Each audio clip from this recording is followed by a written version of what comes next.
A lot of creators are kind of worried that AI is going to just replace human creativity, and I mean we think that is not going to happen. We think that's a ridiculous idea, but we do think though a model needs to be put in place that protects human creativity and creates a business model around it. So that's what we're building. Hello, everybody, and welcome back to the Written Word Media Pod. I am Farrell Vernon here with Ricci Wolman, and this week Ricci sat down with a really interesting person to talk about one of the most controversial topics in publishing right now, and that's AI. So, Ricci, tell us about who you sat down with and how the conversation went. Yeah, so I sat down with Tripp Adler. He's the co-founder of Created by Humans. And Created by Humans is a platform that's trying to give authors some control to either license their rights to AI companies and get paid for it, or give control to authors to exclude their books completely from AI. And it was a really interesting conversation, and I learned a ton about what it is that they're trying to do. Yeah, I think I listened to the interview as well. And I think it's super interesting. And, I think for either side of this topic, whether you're really anti-AI or you're very pro-AI, the conversation is really interesting because he goes through some of the topics and what they're trying to do, which is to get authors paid, which I think is a noble thing. It's still very early, but I thought the conversation was super interesting and touches on like sort of really the cutting edge of AI and rights management today. Yeah, and so to give you some context, Tripp was also the co-founder of Scribd. So he's been in this world of books and technology for quite a long time. Created by Humans is still in very early days. They have done some deals, but the terms of those deals aren't public. So there's not a ton of information in terms of how it's going to go, but they are really trying to create basically a clearinghouse for authors in which they can, sell their AI rights if that's something that they want to do. And I think it'll be really cool if we could have Tripp back in a year, because I think things are going to move very fast, and they probably will have some more public deals available in a year's time to see where they are and how much progress they've made. Yeah. And even though he doesn't have some examples in the conversation, he does go through how the process works and what they're trying to do, which I think is fascinating. And so I think, for our listeners who are obviously, paying attention to this topic, I think it's a really interesting conversation and one that's, not to be missed. Yeah, for sure. I'm very curious to hear authors' feedback, what you think about this, if these kind of conversations that you would like. Here at Written Word, we're trying to educate and inform as much as possible. And this is something that's, really brand new. And hopefully the interview can shed some more light on what Created by Humans is trying to do. Yeah, amazing. Okay, so with that introduction, authors, publishers, writers of the world, take a listen to Ricci's interview with Tripp Adler from Created by Humans. I think you'll really enjoy it. Welcome to the Written Word Podcast, the podcast for authors who want to build a successful writing career. I am Farrell Vernon, and I'm here with Ricci Wolman, and this is the Written Word Media Pod. So Tripp, welcome. It's great to have you here. Let's just start with a little bit about yourself. I know you are the co-founder of Scribd and now the co-founder of Created by Humans. For those people and those authors and publishers out there who don't know you, tell us a little bit about yourself. Yeah, sure. So Created by Humans is my second company. My first company was Scribd, which is a company where we pioneered the subscription model for books. We made it so that consumers can pay a flat monthly fee and have a new experience around discovering and reading. And I built that up to a pretty big business with over 200 million revenue, over 1 billion users. And that kind of led me to Created by Humans. For building Scribd, I spent a lot of time talking to working with publishers and getting this new model going and connecting that with consumers. And when AI came along, there was just a lot of kind of confusion in the market about how AI and books could fit together. And quickly it turned into a lot of lawsuits. And there was mostly lawsuits between the book industry and the AI industry. And folks in both worlds started reaching out to me to ask my opinion on what should be done about this. Folks in book publishing were asking what could be done, and people in Silicon Valley were curious about the book industry. And it just made me realize that this was a problem that really needed to be solved, and we needed to build a new model that would connect the book industry and the AI industry. And that led to the creation of Created by Humans. And we want to be the company that figures out copyright and AI and how these two things can coexist. And we want to just figure out how books are gonna thrive in an AI world. Great. And so you're no longer with Scribd, is that right? And now you're full-time working on Created by Humans? Yep, I'm full time on Created by Humans. I'm usually on all in on one thing at a time. So this is my company at the moment. So do you have a sense of like what the mission is or what you think Created by Humans will become or what some of the goals are? Well, the mission is to protect human creativity and make human creativity thrive in an AI world. Um, a lot of creators are kind of worried that that AI is going to just replace human creativity, Mhm. and I mean we think that is not going to happen. We think that's a ridiculous idea, but we do think though a model needs to be put in place that protects human creativity and creates a business model around it. So that's what we're building. And we're doing this by creating a marketplace where we call AI rights. So AI rights are a new type of right that content holder, rights holders can protect and license out in this AI world.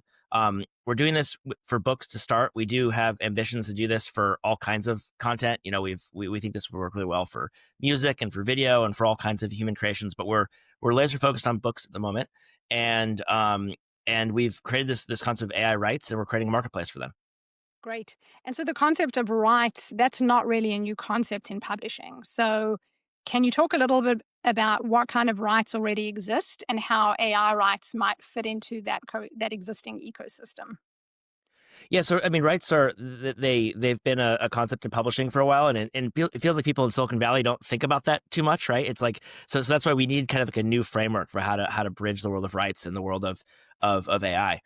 So AI rights, so we started thinking about like what are AI rights, and we realized there's actually three distinct types of AI rights, and we're building our business around these three types.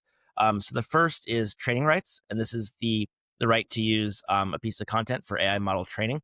To date, a lot of these AI companies have argued it's fair use, and that it's still kind of playing out in court. But we think that there definitely are some companies that want to license training rights. So we're getting some deals going there, and we think gradually we can get a real market going for AI training rights. The second category of AI rights is what we call reference rights, and this is the ability to make books available to AI systems via RAG. So RAG is a term that's used quite a bit in Silicon Valley. And it's kind of like you can think of it kind of like search. So sometimes when you ask a question to ChatGPT, it pulls the answer from the trained model, and sometimes it actually pulls it directly from the source. So there's been a lot of deals for RAG, a lot of news deals, but we're trying to get more of these deals going for books. And we Got just it. signed a really Sorry to interrupt. What does RAG stand for? It stands for Retrieval Augmented Generation. Got So, it. so for example, if you ask a question of ChatGPT and the answer is on page 200 of a book, we could actually kind of get that answer directly from that book and serve it up to the user. And that's just different from training. So these AI companies are looking for data for RAG, and we're basically building the framework to allow it to be possible for books. Got it. Okay. So training rights, RAG rights, and then what's the third one? Yeah, we call them reference rights, a little over a bookish word, Okay. but yeah, RAG rights, Reference same rights. thing. That's Um, yep. And then the third one is we call transformative rights. So this is the right to take a piece of content and transform it into something new using AI. So we're working on a deal right now where a startup is going to turn books into virtual worlds, Hmm, or this could be turning a book into a chatbot. This could be just turning books into new things using AI. And a lot of this is already kind of happening in sort of an unlicensed way, but we're building the legal frameworks that startups and big companies and all kinds of companies can actually get the content they need and get it in a legal way and have confidence they're doing this in a legally correct way. got it. So, if for authors or publishers who are out there, what would the benefit be to um, now allowing the AI companies to access these rights or the ability to sell these rights to the AI companies? Well, I think one thing is it's just a new way to get your books out there and to reach readers in new ways. I mean, consumers' expectations are changing quite a bit. They're all expecting things to be, AI experiences, or expecting things to be interactive and dynamic and personal. So this is just a new way to get your books in front of readers in a new way. And it's also a new business model for your books. If you look Okay. at the history of books, there's print books, and there was ebooks, and there was audiobooks. We think that AI licensing is the next big model for the industry. So we think it's going to be an important new model. And the fact is that these AI a lot of AI products are already using books in various ways, and it's kind of already happening. So we're just trying to create a legal way to do this where authors can maintain control and get paid for it. Got it. So I'm glad you brought up ebook rights, because that's a great example of a type of right that 20 years ago, maybe a little longer, didn't really exist, right? So Mhm. you had whatever rights you had, and then ebooks came along, and then a lot of the publishing contracts didn't have anything referencing ebook rights. So when authors published into ebook, they were now able to sell those rights. I think some of the other types of rights that are out there are also language rights or translation rights. So you can sell the rights to your book in other languages. Mhm. And now we would have AI rights. So this is another right that you can sell, and another way to monetize your books, really diversify your revenue stream. Am I hearing that right? Yeah, exactly. And it's taken some time just to kind of define what these are. I think there's been like a lot of AI came along so quickly that there's been a lot of confusion around like how books are they going to connect to the world of AI. So we've had to define these rights. We've made very good progress on that. So and if you're an author and you'd like to monetize and take control of these rights, we've built the platform to make that possible. So we encourage you to come sign up and try it out. Got it. So let's talk about how that actually works. So let's just start with actually being an independent author. So let's just say you're an author and you publish directly through Amazon and the different retailers, and you have 100% ownership of your rights. And you were interested in exploring Created by Humans. We'd go to your website, then sign up for an account, and then what happens? Yeah, so we've made it very simple and self-serve for authors. So you come and you sign up, you create an account, you verify your identity to make sure it really is you. You can then claim your books. You can select the AI rights you wanna license, and then we have a licensing agreement which you can sign in the product, and that license your books to Created by Humans, so that we can then go license them out to AI companies. If you're still trying to figure this out and you're unsure, you don't have to sign the agreement. You're welcome to sign up and just play around with the product. You could choose to sign the agreement later, and you don't commit to any deals until the deals are actually presented to you. So you can actually approve of the terms and make sure you're comfortable with the company and the terms.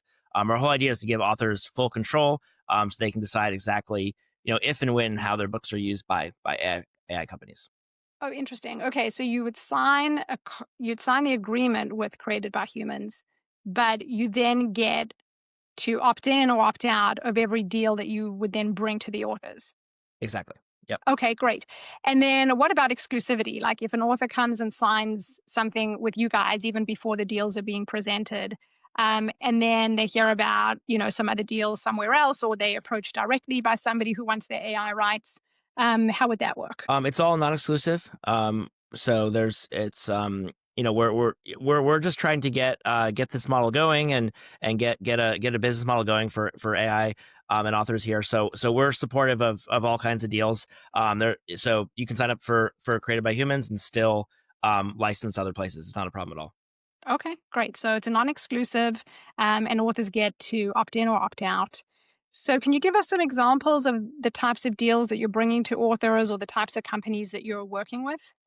Yeah, well, they all fit into these three categories of AI rights. So there's kind of three distinct types of deals. There's training deals, there's reference deals, and there's transformative deals.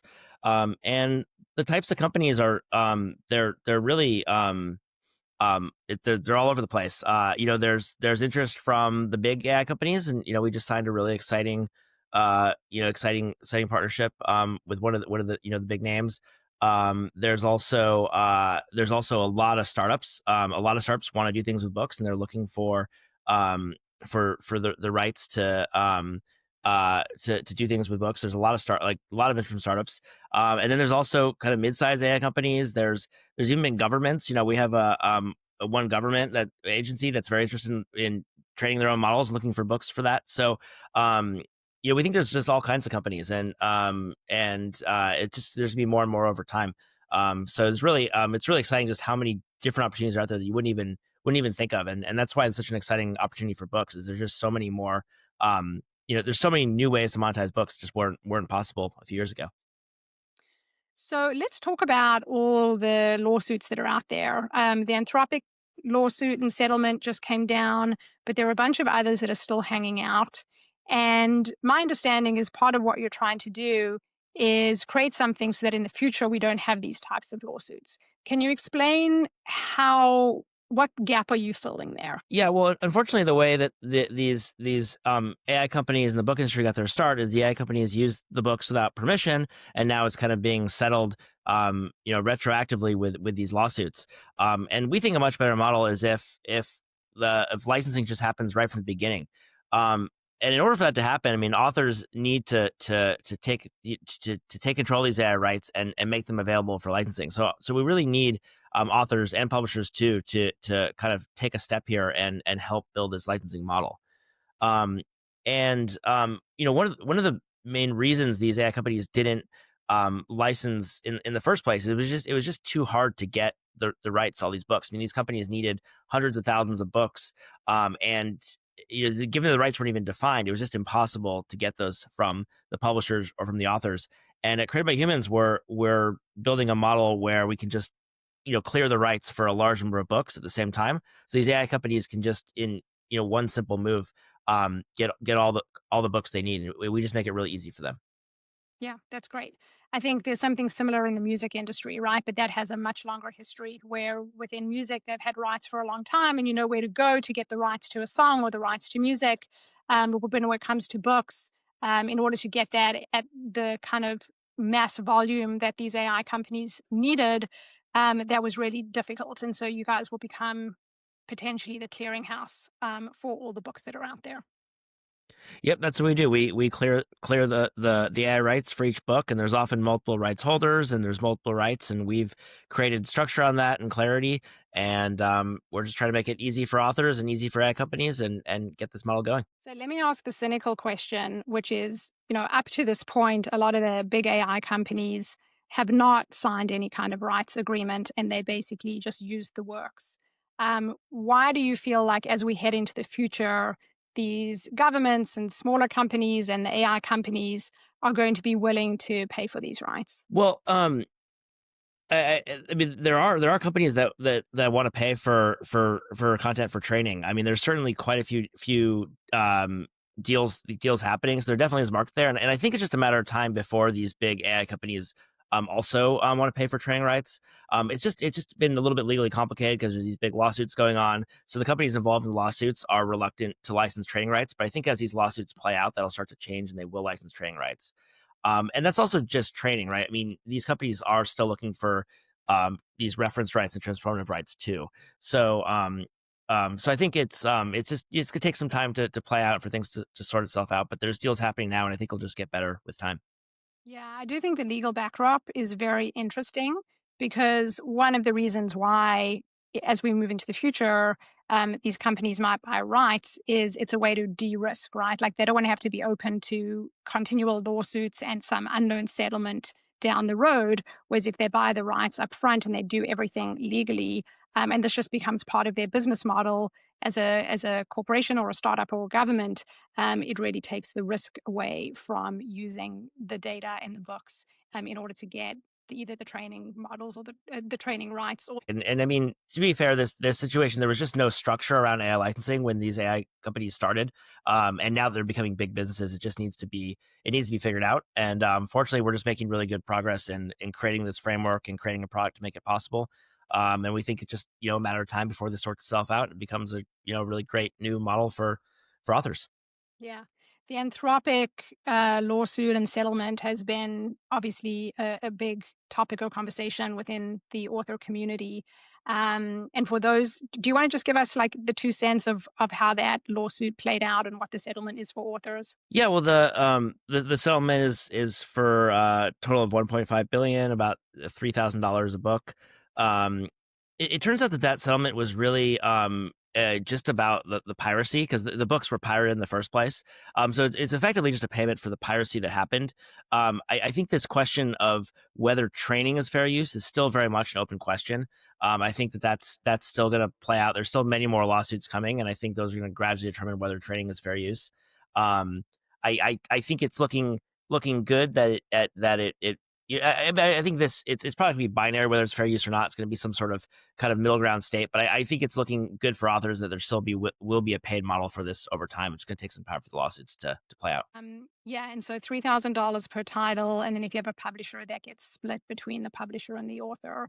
So let's talk about authors who may have publishers. How can this work for them, or can it? Yeah, so we support both indie authors and authors of publishers. When we started this, we actually went to publishers first and said, we'd like to try to solve this. And then publishers were the first ones to say, well, these rights haven't been defined. If anything, they're owned by the authors. And then they directed us to the Authors Guild, and we formed a partnership with them. We worked closely with them. But we support both situations. If there's a publisher, we work with both the publisher and the author. We don't license anything until both publisher and author are signed off. And that's a lot of what our platform does, right? Is just sorting out when there's multiple rights holders. We can sort those rights out. And we do the same thing if there's multiple co-authors. We also need to get sign off from multiple co-authors. So our platform is designed to allow kind of all rights holders to sign off, and then we only license once we have approval from all rights holders. Got it. So if they're publishers who are listening to this, they can come to your platform as well. They can sign up as a publisher and put in their catalog of titles. And then their authors would come in as well, and both parties would sign off on any deals or agreements. Exactly. Yeah, we do partnerships with both authors and publishers. It's currently only self-serve for authors. With publishers, we would need to kind of sign a manual deal. But that's fine. We have a head of publisher relations, and we're happy to form a partnership. Okay, great. So let's go back to the money. How much money do you think authors could expect? I know this is going to be a tricky question, but how much money could authors expect to make from licensing their rights? And let's just focus on the short term, because we don't know what's going to happen in the medium. It's hard to say. The deals that we've been working on are really they're very different. One of these deals, it's a really high price per title, which is really nice. We've also had offers at very, very low prices per title. We've also we have quite a few deals where there's like a variable rev share component, where it's like your payouts would go up over time as the licensing business grows. So there's really just a large variety of deals, and it's really hard to say. I think it's just going to be, as we do more and more of these deals, market prices will start to gradually form, and then I think in the long term it'll just become kind of a new model. I do think that authors should probably set their expectations properly. It's likely going to be a lot of companies licensing their books, paying a relatively smaller amount. I think that's how this becomes a big model. More than having just one or two companies pay a lot, it's more like getting, in the long term, maybe getting 100 companies to pay a smaller amount for their books. So I think that's more likely how this plays out over time. Got it. Can you give any kind of range? You said there was like really low and then really high. Any kind of ballpark range? Is it like 50 to 5,000? Is it 50 cents to $50? Like, just to get a sense. I mean, the high end, we've seen tens of thousands per book. So it could be quite high. At the low end, I mean, we've had we've seen some low ball offers, but those are not deals we're taking to our authors. And then on the higher priced offers, is there a particular type of right that tends to be more lucrative? TBD. I mean, we've seen we've seen some interest in paying high prices for training. It seems like training is kind of split. Some people don't want to pay anything, and some want to pay really high prices. I think for transformative rights, I think that's also going to be pretty high prices. I think it depends. It's kind of it's playing out. I think it's really kind of early to say. Yeah. Okay. So it's early, and everyone's learning as we go along. One of the concerns I hear from authors, or one of the anxiety points, is that if they sign a rights deal for transformative rights or training rights, and then when they see how their book was used, they're unhappy and they want to, hit the undo button, or they feel like they've lost control over their voice or their work. How do you address that concern? Well, this is what we're trying to solve is we want to we create a model where authors are in full control, and they can decide if and how their books are used. I mean, all the deals we do, typically, the author can opt out over time if they're unhappy. There's we put restrictions in place for what can and can't be done with the books. So I mean, these are the kinds of things we're working out.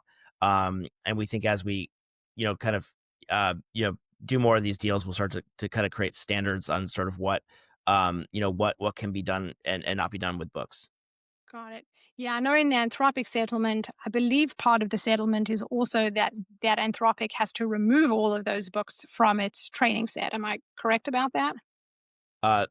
That's my understanding. They have to delete the files. Yep. Right. So there is precedent here where if an author wants to pull out, or if you do want to kind of undo or remove your book from training, at least in the Anthropic model, they're saying that's a possibility. Because I think a lot of authors are like, once it's out there and the training models have it, isn't the cat's out of the bag. There's nothing that I can really do to put it back in. So the fact is that these models, each time they train, they need data for each new model. So even if one model was trained on a particular set of books, that model will just over time become outdated as it gets upgraded to newer models. And these models need new books each time they train. But the fact is that these models have already trained on most of the books in the world. So it's very likely that your books have already been trained on by many AI companies. So at this point, the train has left the station. So as an author, you kind of need to sort of get on board, or else you're kind of just gonna your books are gonna be trained on anyway. Okay. So, last question on just how this all works. So the deals are brought to the authors. If they opt in, they know exactly what the terms are going to be, how much they're going to be paid for their title, what the term of the licensing agreement is. What about created by humans? Do you guys make money? Are you for profit? Are you nonprofit? We're for profit. We take a cut of licensing fees. So we take a 20% fee. And yeah, we've been able to raise venture funding as a for profit business. But that said, we're also a very mission oriented company, and we're trying to solve this problem in the world, and we hope that being as a for profit business, that helps us solve the problem. Got it. But you only get paid if the authors get paid, is what I'm Exactly. hearing. Yes. Okay. Great. I'm trying to think if are there any other tactical questions here that we haven't covered in terms of how the platform works, how authors can access these deals? Well, I just say we've made this very self-serve and very very easy. An author can basically sign up and make their content available in just a matter of a few minutes. We try to make it as fun as using like TikTok or something like that. But it's for authors. So if you're an author and you're interested, just go to createdbyhumans.ai, click the get started button. It just takes a few minutes to go from there. And if you're a publisher, please reach out. We'd love to have a conversation. Okay, great.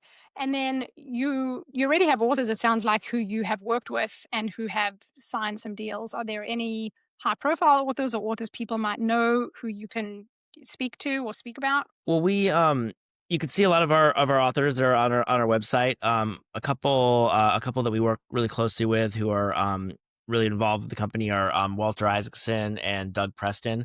They've been kind of they're both investors, and they've been involved as thought partners from really early on. Um, and Yeah, we work closely with them, and we've got really nice growing list of authors. You could check it out on our website, and yeah, we're gonna have some pretty cool things to announce pretty soon, which will really kind of demonstrate how their books are being brought to life and being monetized in new ways in an AI world. Got it. Do you think that the rights demand is going to skew more towards nonfiction works, or do you think it's going to be pretty equally distributed between fiction and nonfiction? I think it's a little skewed toward nonfiction. Having said that, there's definitely interest in fiction, and we've got some really interesting fiction deals in the works. So I think that there's interest across the board. Let's end with kind of a zoom out questions. For those authors who are really anti AI and their core fear is that AI will replace them, that they're going to be competing with AI. what would you say to them to ease those fears? Well, I think even if you're really against AI, we still encourage you to sign up for Created by Humans. I mean, you're one of the options we support is you can just select to opt out of licensing entirely, and if you do that, we will do our best to keep your books away from these AI companies. We've built a system for monitoring AI companies for whether they've used the books or not, and we can make that data available to you, and to the extent we can, try to keep your books out of the world of AI. So we kind of support authors whether they're for or against AI. We want to basically give authors full control is our idea. Having said that, like I think that AI is very much a trend that's here to stay. So I think trying to avoid AI is probably not a great strategy as an author. I think what's better is to learn about it and to engage with it. And Created by Humans makes that possible. And I think that if we build out the right framework for this and get the business model right, I actually think this could be really great for authors and just be a wonderful moment for authors and a wonderful moment for human creativity and storytelling. And that's the world we're trying to build. Great. Thank you. We'll leave it there. Thank you so much, Tripp, for coming on and talking to us about Created by Humans. It sounds like you're doing some very interesting work. One last time, if you can just give us the web address for Created by Humans and where people can find you. Yeah, it's createdbyhumans.ai is the website, and you can email me at trip@createdbyhumans.ai or find me on Twitter or LinkedIn. And yeah, it's just been great to be here today. Thank you everyone for listening, and hope to chat more soon. Great. Thanks so much for coming on, Tripp. Thank you.